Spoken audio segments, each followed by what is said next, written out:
this isn't my dream. This isn't what I wanted to do, working at a video store for years. I wanted to actually make movies. But it's dream adjacent.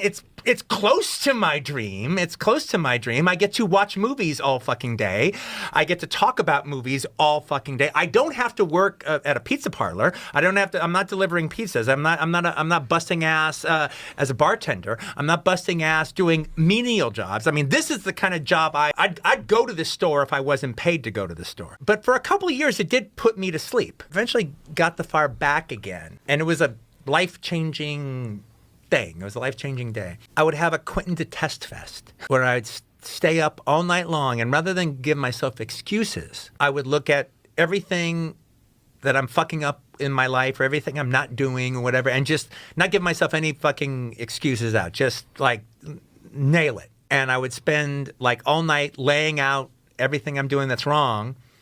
And then I would spend the last 2 hours figuring out how I can change it. And as opposed to just doing it and then going to get some sleep and then you forget about it and fall back into your routine, I decided to change my life. I was like, look, the problem is that I'm living in the South Bay, and even though I drive to Los Angeles, I got to not worry about this job anymore. I got to just move to Hollywood. I got to get involved there. I got to meet other people that are in the business.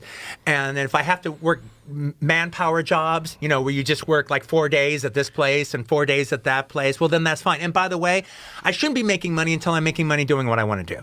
But then, the next thing I knew, I moved out of the South Bay. I couldn't move into Hollywood. I couldn't afford Hollywood, but I could afford Koreatown.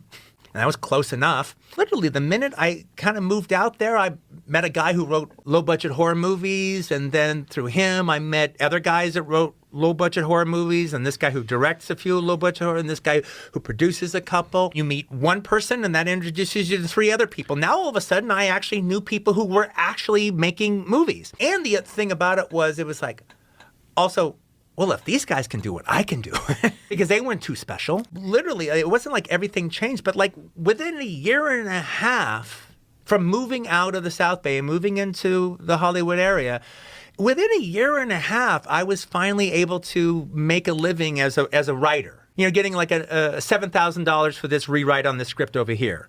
$4,000 for this polish over here, another $10,000 for this rewrite over here. Well, shit. I mean, I would make $10,000 a year through all my 20s before that point. So if I can make $15,000 from writing, oh my God, that was the greatest thing in the world.